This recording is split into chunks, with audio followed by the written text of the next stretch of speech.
हजारों नहीं तो सैकड़ों सालों से इंडिया चीन के बाद दुनिया का दूसरा सबसे ज्यादा आबादी वाला मुल्क रहा है, लेकिन सिर्फ चंद महीनों में यह हिस्ट्री हमेशा के लिए बदलने जा रही है। 2023 में किसी भी वक्त इंडियन पॉपुलेशन आखिरकार चाइना की 1.4 बिलियन से भी ज्यादा पॉपुलेशन को क्रॉस करके 21st सेंचुरी और उसके बाद आने वाले सैकड़ों सालों तक दुनिया का सबसे ज्यादा आबादी वाला मुल्क रहेगा। नाजरीन, इंडिया हैरत अंगेज तौर पे दुनिया का सबसे ज्यादा आबादी वाला मुल्क बनने जा रहा है, लेकिन आज से 70 इयर्स पहले कहानी काफी ज्यादा मुख्तलिफ थी। 1950 में चाइना की पॉपुलेशन 552 मिलियन थी, जबकि उस वक्त इंडिया की पॉपुलेशन सिर्फ 359 मिलियन थी। लेकिन उसके बाद के 70 इयर्स की हिस्ट्री में हिंदुस्तान की आबादी में मजमूई तौर पर 390% का इजाफा हुआ है और चाइना की आबादी में सिर्फ 255%। और जबकि चाइना की आबादी कंट्रोल होने की वजह से कम हो रही है, पर इंडिया की पॉपुलेशन दिन ब दिन बढ़ती जा रही है और 2050 तक इसके रुकने का कोई इम्कान नजर नहीं आता। यूनाइटेड नेशन के एक प्रोजेक्ट के मुताबिक चाइना आने वाले 30 सालों में अपनी आबादी से तकरीबन 30 मिलियन अफराद को कम कर देगा, जबकि इंडिया इससे भी कम अरसे में मजीद 200 मिलियन लोगों का इजाफा करेगा। मतलब कि पूरे पाकिस्तान की पॉपुलेशन जितने इजाफी लोग। हिंदुस्तान की कुछ रियासतें जो अब भी अपनी आबादी में इजाफा कर रही हैं, ये रियासतें 2050 तक मजीद 200 मिलियन लोग और भी शामिल कर देंगी। इन रियासतों में बिहार, मेघालय, उत्तर प्रदेश, झारखंड और मणिपुर शामिल हैं। जबकि हैरत की बात यह है कि ये वही इलाके हैं जो पिछली कई दहाइयों से हिंदुस्तान की आबादी में इजाफे का बाइस बनते आ रहे हैं। अगर आप इंडिया के मैप में यहाँ नॉर्थ में एक लाइन खींचें तो आपको मुल्क के अंदर आबादी का एक हैरान कर देने वाला इम्बैलेंस नजर आएगा। हिंदुस्तान की तकरीबन 1.4 बिलियन आबादी का आधा हिस्सा इस लाइन के नॉर्थ में रहता है, जो कि मुल्क के कुल रुकबे का सिर्फ 1/4 हिस्सा है, जबकि बाकी आधा हिस्सा इस लाइन के नीचे हिंदुस्तान के ज्यादातर इलाकों में रहता है। हिंदुस्तान के सबसे बड़े और सबसे ज्यादा पॉपुलेटेड शहरों में से 4 इस लाइन के नीचे हैं और टॉप 10 में से 7 इसके नीचे हैं। उनमें से एक है मुंबई। मुंबई एक साहेली शहर है जो एक जजीरे के पार वाक़ है। साउथ सेंट कहलाने वाला ये जजीरा सिर्फ 619 स्क्वायर किलोमीटर में फैला हुआ है, जो सिंगापुर से भी छोटा है, और उसके बावजूद यहाँ 20 मिलियन से भी ज्यादा लोग रहते हैं, जो दुनिया के 9वें सबसे बड़े मुल्क पाकिस्तान की पूरी आबादी से भी ज्यादा है। इसको एक और तरह से देखते हैं, अगर न्यूयॉर्क सिटी के तमाम एरियाज को कंबाइंड किया जाए, जिसमें Manhattan, Brooklyn, Queens, Staten Island और ब्रोकन्स, ये सब 784 किलोमीटर की एराजी में आते हैं, जो कि मुंबई से 42% ज्यादा एराजी है। लेकिन उसके बावजूद न्यूयॉर्क शहर की पॉपुलेशन सिर्फ 8.5 मिलियन के करीब है।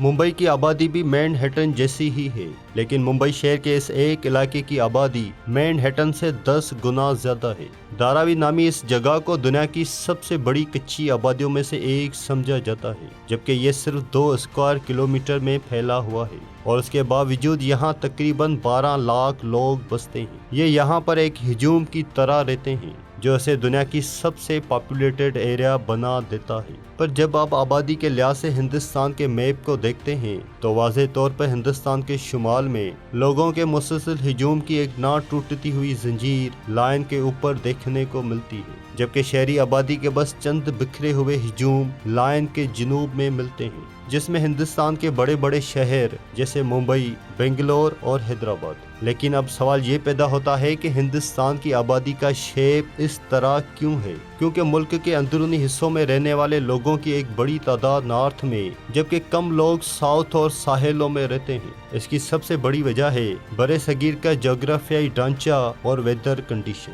इस पहेली की सबसे बड़ी कड़ी है बड़े सगीर के शुमाल में वाक़ पहाड़ों का बहुत बड़ा सिलसिला, हिमालय और हिंदू कुश। ये पहाड़ दुनिया के सबसे ऊंचे पहाड़ों में शुमार होते हैं। सतह समंदर से 7200 मीटर से ज्यादा बुलंदी पर वाक़ ये पहाड़ रुकावट पैदा करने का काम करते हैं, खास तौर पर बड़े सगीर के लिए। ये बुलंद पहाड़ बुनियादी तौर पर एक दीवार की तरह काम करते हैं और ये तकरीबन तमाम ठंडी और खुश्क हवाओं को रोकते हैं। जो नॉर्थ से साइबेरिया और पूरे सेंट्रल एशिया में चलती है। नतीजे के तौर पर तिब्बत में पहाड़ों के नॉर्थ में वाक़ ज़मीन मौसर तौर पर एक इंतहाई खुश्क और सर्द सहरा है, क्योंकि वॉल ऑफ माउंटेन से टकराने तक इन तमाम हवाओं को रोकने के लिए कुछ नहीं है, जबकि ये पहाड़ इंडिया के साउथ में अपोजिट क्लाइमेट इफेक्ट का बाइस बनते हैं। सेंट्रल एशिया से चलने वाली किसी भी सर्द और खुश्क हवाओं के बगैर नॉर्दर्न इंडिया दूसरी जगहों के मुकाबले में कहीं ज़्यादा गर्म होता है, जबकि गर्मियों के महीनों में इंडियन ओशन से एवापोरेट होने वाली गर्म हवाएं बड़े सगीर से जाकर टकराती हैं, और जब वो नम हवा पहाड़ों तक पहुंचती है तो ये उससे टकराकर ठंडी हो जाती है। लेकिन तिब्बत के पहाड़ों को क्रॉस करने के लिए इतनी बुलंदी पर चढ़ने में नाकाम रहती है। ये एक और वजह है कि तिब्बत इतना खुश्क क्यों है। फिर इस ठंडी और नम हवा के पास पहाड़ी ढलवानों, शुमाली हिंदुस्तान और बांग्लादेश के खुले मैदानों से नीचे उतरने के अलावा कोई जगह नहीं बचती, जिसका असर ये होता है कि जून और सितंबर के दरमियान मौसम गर्मा के दौरान यहाँ सालाना बारिशों की एक बहुत बड़ी मिकदार देखने को मिलती है, जिसे साउथ वेस्टर्न मानसून कहा जाता है। लेकिन नॉर्दर्न इंडिया के वसी मैदानी इलाकों को अपना ज्यादातर पानी बारिश से हासिल नहीं होता, बल्कि उसका ज्यादातर हिस्सा उन दरियाओं से हासिल होता है जो नॉर्थ के बुलंद पहाड़ों से बहते हैं। यहाँ के पहाड़ दुनिया में मीठे पानी और बर्फ का तीसरा सबसे बड़ा जखीरा है।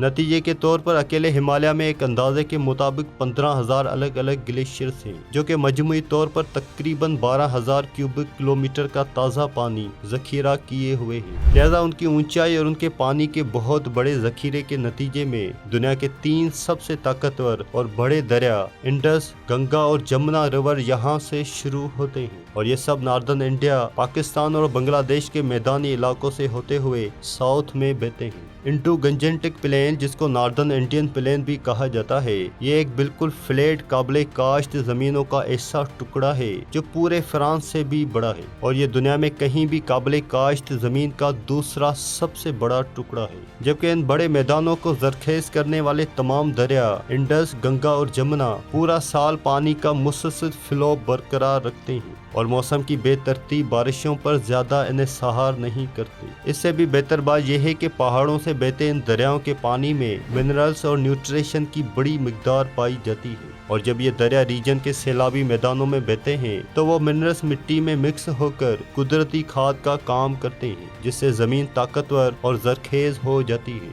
दुनिया में कहीं भी फार्म लैंड का ये सबसे अमीर और इंतहाई जरखेज टुकड़ा है, जो कि बहुत सारे लोगों के लिए साल भर खुराक की एक बड़ी मिकदार पैदा करता है। इसमें कोई ताज्जुब की बात नहीं है कि जब आप हिंदुस्तान के पॉपुलेशन मैप को हिंदुस्तान की जरी पैदावारी सलाहियत के मैप से कंपेयर करते हैं तो आप देखेंगे कि ज्यादातर जरी पैदावारी सलाहियत शुमाल के फ्लैट मैदानी इलाकों में है, जबकि लाइन के जनूब में हिंदुस्तान का ज्यादातर हिस्सा जरी लिहाज से बहुत कम पैदावारी है, और यही वजह है कि वहाँ कम पॉपुलेशन देखने को मिलती है। ये भी एक छोटा सा ताज्जुब है कि सिर्फ शुमाली हिंदुस्तान की रियासत उत्तर प्रदेश में आज 240 मिलियन से ज्यादा लोग रहते हैं, जो पाकिस्तान या ब्राजील की पूरी आबादी से भी ज्यादा है, और ये सब एक ऐसे इलाके में रहते हैं जो बर्तानिया से भी छोटा है। हालांकि हिंदुस्तान के जनूबी हिस्से में मुंबई, हैदराबाद और बेंगलोर जैसे बड़े शहरों में ही ज्यादा आबादी देखने को मिलती है, लेकिन मुझसे ज्यादा आबादी नहीं पाई जाती जैसे आप शुमाल में देखते हैं। लेकिन ऐसा भी नहीं है कि इस लाइन के नीचे हिंदुस्तान की आबादी कम है, वहाँ भी 700 मिलियन से ज्यादा लोग बसते हैं, जो कि पूरे यूरोप की आबादी के बराबर है। और लाइन के नीचे सिर्फ उत्तर प्रदेश और बिहार जैसी जगहों पर मजमूई तौर पे बहुत ज्यादा पॉपुलेशन देखने को मिलती है, जो दुनिया में कहीं भी जमीन का सबसे ज्यादा हिजूम वाला इलाका है। आपके ख्याल में क्या इंडिया की बढ़ती हुई पॉपुलेशन इंडिया के लिए फायदेमंद साबित होगी या फिर इंडिया की तरक्की की राह में रुकावट बनेगी? नीचे कमेंट करके अपने ख्यालात का इजहार करें। तो मिलते हैं अगली किसी शानदार वीडियो में।